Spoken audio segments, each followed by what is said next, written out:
ታዋቂዋ ሙዚቀኛ ራሄል ጌቱ ጌታንን ተቀበለች። ይህ የምትመለከቱት ምስል እንግዲህ ዛሬ በፌስቡክ በከፍተኛ ደረጃ እየተሰራጨ ይገኛል። ከምትመለከቷት ፕሮቴስታንት ዘማሪ መስከረም ጌቱ ጋር አብረው በመሆን እንግዲህ ፎቶዎችን እየለቀቁ ይገኛሉ። ራሄልም ከዘፈን ኢንዱስትሪው መጥፋቷ የሚታወቅ ነው። እንግዲህ አሁንም ከጓደኛዋ ከመስከረም ጌቱ ጋር አንድ ላይ በመሆን ወደ ጌታ መጣለች። ሰላም ጤና ይስጥልኝ፣ እንደምናችሁ ራሄል ጌቱ ነኝ። ዛሬ ብቅ ያልኩትኝ ኢንስታግራም ላይ አንድ ደቂቃ ቪዲዮ ፖስት አድርጌ ነበረ። የምስጋና መዝሙር ነው። በጣም ብዙ ሰዎች እንደወደዱትና እንዳጠረባቸውም ነግረውኝ ነበረ። ያልኩትኝ ራሄል ጌቱ ጌታን ተቀበለች፣ ጴንጤ ሆነች እየተባለ በሚዲያ እየተሽከረከረ ነው። እኔ የራሄል ጌቱ ጴንጤ መሆን አለመሆን አይደለም፣ እየጩፋ ስማርትነት የዩጩፋ ማለት ነው። በቃ ያለው ጭንቅላት እንደ ማንቸስተሩ አርቲስት ራሄል ጌቱ ጌታን በመቀበል አዲስ የህይወት ምዕራፍ መጀመሯን በአሁኑ ሰዓት በስፋት በተለይም ደግሞ በፌስቡክ ላይ ይሄ ዜና እየተነገረ ይገኛል። ሊነጋ ሲል ይጨልማል፣ ጨልሞ አይቀር ዳግም ይነጋል፣ ተስፋ ትቁረጥ አምላክ ያውቃል። አረ ምን ተሻለን ወገን፣ አረ ምን ተሻለን እየቻልኩ እኔ ቪዲዮ አልሰራም በቃኝ ብዬ ነበር፣ ግን በቃ ይኸው አልቻልኩም። ጌታን በጣም ደስ ብሎ ነው የመጣው። እነዚህን ሁለት ከላይ የምታያቸው ወጣቶች ተመለከተ እንግዲህ በጣም ጎዶሎ ነው ያለም ጣጣ ዋብዙ ነው፣ ያለም ጣጣ ዋብዙ ነው። ሊነጋ ሲል ይጨልማል።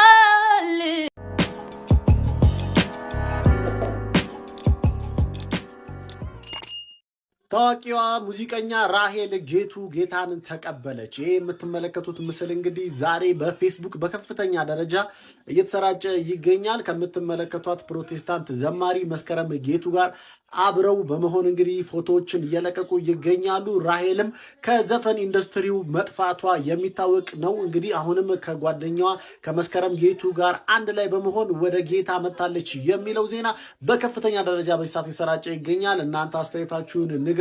ራሄል ጌቱ ፕሮቴስታንት ሆናለች የሚለው ዜና ግን በዚህ ሰዓት እየተነገረ ይገኛል። ሰላም ጤና ይስጥልኝ፣ እንደምናችሁ ራሄል ጌቱ ነኝ። ዛሬ ብቅ ያልኩትኝ ኢንስታግራም ላይ አንድ ደቂቃ ቪዲዮ ፖስት አድርጌ ነበረ። የምስጋና መዝሙር ነው። በጣም ብዙ ሰዎች እንደወደዱትና እንዳጠረባቸውም ነግረውኝ ነበረ። እኔ በጣም የምወደው መዝሙር ነው። እንግዲህ ሁላችንም ከራሳችን ጋር የምንገናኝበት ከራሳችን የምናዳምጥበት ጊዜ ሆኗልና እኔን የሚያጽናናኝ መዝሙር ነው ፖስት ያደረኩት የነበረው። ስለወደዳችሁልኝም እኔን ያጽናናኝ እናንተን ስላጽናናችሁም በጣም ደስ ብሎኛል። አመሰግናለሁ ለሱ። ስለዚህ ዛሬ ሙሉ መዝሙሩን ልዘምርላችሁ ነው ብቅ ያልኩት። ራሄል ጌቱ ጌታን ተቀበለች፣ ጴንጤ ሆነች እየተባለ በሚዲያ እየተሽከረከረ ነው። እኔ የራሄል ጌቱ ጴንጤ መሆን አለመሆን አይደለም፣ እየጩፋ ስማርትነት የዩጩፋ ማለት ነው። በቃ ያለው ጭንቅላት እንደ ማንቸስተሩ እግር ኳስ አሰልጣኝ የኢትዮጵያ ምርጥ ምርጥ ዘፋኞችን ቀስ እያለ በየአመቱ ያስፈርማቸዋል። አባት እነ ጥበብ ወርቁ፣ የኔና አርዶስ፣ ራሄል ጌቱ አሁን ደግሞ ሞዴሎችን ልብስ የሚያስተዋውቁትን ቀስ እያለ በየአመቱ ያስፈርማቸዋል። አባቴ አቤት ገንዘብ! በቃ ምርጥ ምርጥ ድምጽ ያላቸውን እየመለመለ ወስዳቸዋል። አስቡት አባቴ ይመች ይጩፋ። በነገራችን ላይ ይጩፋ እኛ አካባቢ ነው ያደገውና የደቡብ ልጅ ነው። የይጩፋ ታናሽ ወንድሙ እንደ ይጩፋ ብልጥ ነው። ጨርቅ ኳስ እየሰጠን ማለት ነው የላስቲኩን ይወስድብን ነበር ድሮ ሕፃን እያለን። ይመቻችሁ አቡ። ሊነጋ ሲል ይጨልማል፣ ጨልሞ አይቀር ዳግም ይነጋል፣ ተስፋ ትቁረጥ አምላክ ያውቃል። መገፋትን መወርወርን መጠላትን ክፉ ስምን መጠላትን ክፉ ስም ደርሶበታል ሁሉን ያውቀዋል ሁሉን የሚያውቅ ጌታ ያዝንልናል ሁሉን የሚያውቅ ያዝንልሃል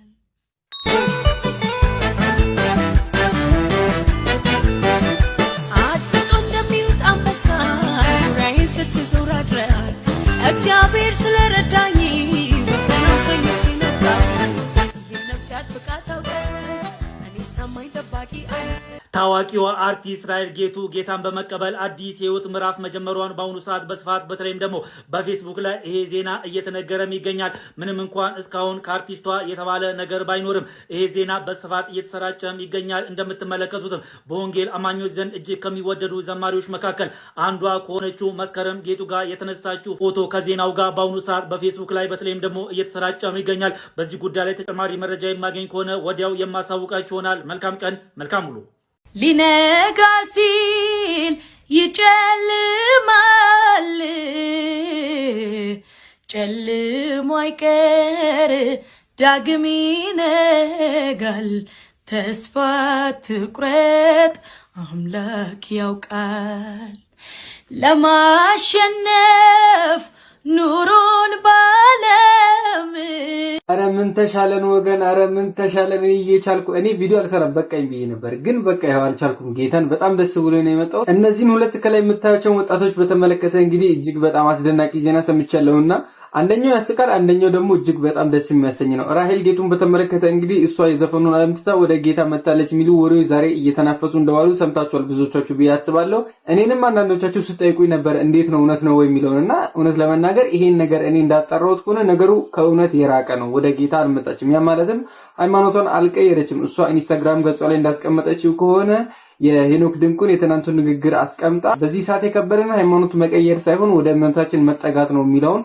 ሐሳቡን እንግዲህ ሼር አድርገው አይቻለሁኝና ስለዚህ እሷ ወደ ጌታ መጣለች የሚለው ነገር ከእውነት የራቀ ነው ከዚህም በፊት ከመስከረም ጌቱ ጋር ፎቶ አታይቶ እንደዚህ ሲባል እንደነበር ታስታውሳላችሁና መልካም ምኞት ነው ጥሩ ነገር ነው ነገር ግን ያልሆነ ነገር ስለሆነ የሐሰት መረጃ ይሆናል ማለት ነው ከዚህ አልፎ ግን እጅግ በጣም ደስ ያለኝ ስለ ዳኒ አልቬስ ነው እጅግ በጣም ደስ ብሎኛል እሱን በተመለከተ እንግዲህ ይሄን ዳኒ አልቬስን ሁላችሁም ታውቁታላችሁ ባርሳም ቤት በጣም እጅግ ኳክብት ከሚባሉ ተጫዋቾች ወይም ደግሞ በባርሳ ቤት ከሚታወሱ ተጫዋቾች ብዙ ስኬትን ያቀዳጀ ልጅ ነው ምንም ቢሆን ግን በመሃል የሆነ ነገር ህይወቱ ላይ ተፈጥሮ እጅግ በጣም አስቸጋሪ ጊዜ እንዳሳለፈ እናውቃለንና ታዲያ ከዚያ ከእስር ቤት ህይወት ከወጣ በኋላ ነገር ግን ፍጹም ወደ ሌላ ሰው ተቀይሮ ነበር የወጣውና የህይወቱን አዳኝ ጌታን ኢየሱስ ክርስቶስን እንዳገኘ ይናገራል በዚህም ስብከት ላይ እንግዲህ አሰማችኋለሁ በኋላ ላይ እየተናገረ ያለው እጅግ በጣም ቲቪተኛ ሰው እንደነበረና በነበረው ጊዜ ወይም ደግሞ ዝናና ገንዘብ በነበረው ጊዜ እጅግ በጣም ቲቪተኛ ሰው እንደነበረ ምንም ነገር የማያስፈልገው አይነት ሰው እንደነበረ ይናገራል ነገር ግን ቢሆንም ይሄ ነገር ሁሉ ኢየሱስ ክርስቶስን እስኪመጣ ድረስ እንደሆነ ይናገርና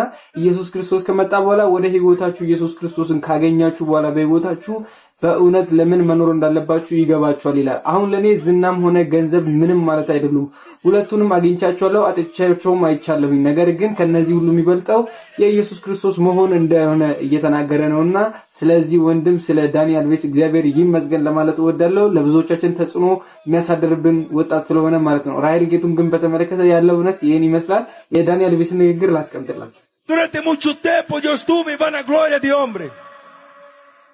Pero cuando Cristo te toca, ya empieza a ponerte delante lo que es importante. Y no es importante tu fama, no es importante tu dinero. Yo lo he perdido todo, pero cuando yo he perdido todo, yo he encontrado a Cristo Jesús, mi Señor, mi Salvador, el único, poderoso, Rey de Reyes, Señor de Señores. Santo poderoso. Oh, gloria a Dios. A veces. ሁሌ አይሞላም ጎዶሎ ነው የዓለም ጣጣዋ ብዙ ነው የዓለም ጣጣዋ ብዙ ነው ሊነጋ ሲል ይጨልማል ጨልሞ አይቀር ዳግም ይነጋል ተስፋ ትቁረጥ አምላክ ያውቃል መገፋትን መወርወርን መጠላትን ክፉ ስምን መጠላትን ክፉ ስም ደርሶበታል ሁሉን ያውቀዋል ሁሉን የሚያውቅ ጌታ ያዝንልናል ሁሉን የሚያውቅ ያዝንልሃል። ድምጻዊ ራሄል ጌቱ ምንድነው የገጠማት? ጌታን ተቀብላለች፣ አዲስ የህይወት ምዕራፍ ጀምራለች በሚል በዋናነት በፌስቡክ እጅግ ከፍተኛ መነጋገሪያ እየሆነ ይገኛል። ታዋቂው አርቲስት ራሄል ጌቱ ዘማሪ ሽመልስና ዘማሪት መስከረም ከሚባሉ ግለሰቦች ጋር መታየቷን ተከትሎ ነው እንግዲህ ይህ ዜና በሰፊው የተሰራጨ የሚገኘው። ከግለሰቧ ምንም አይነት አስተያየትም ሆነ መግለጫ ይህን መረጃ እስከማጠናቀርበት ሰዓት ድረስ አልወጣም። ለፈጣንና ወቅታዊ መረጃ የፎሎ ምልክቷን ተጫኑ። አመሰግናለሁ።